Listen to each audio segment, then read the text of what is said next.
Nagluto ako guys ng lumpiang Shanghai. So, ayan. Konti lang guys niluto ko kasi ako lang naman kakain.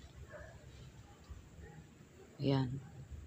So, ayan guys, magpiprito tayo ngayon ng lumpiang Shanghai. Konti lang ginawa ko guys. Tingnan nyo guys, hindi pare-parehas yung haba kasi hindi ako masyado marunong magbalot ng lumpia.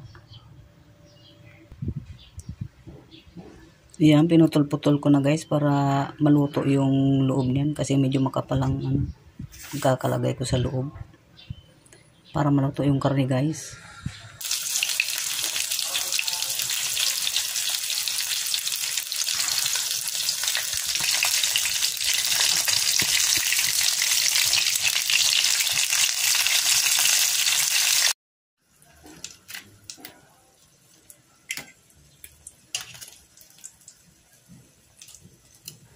Thank you for watching.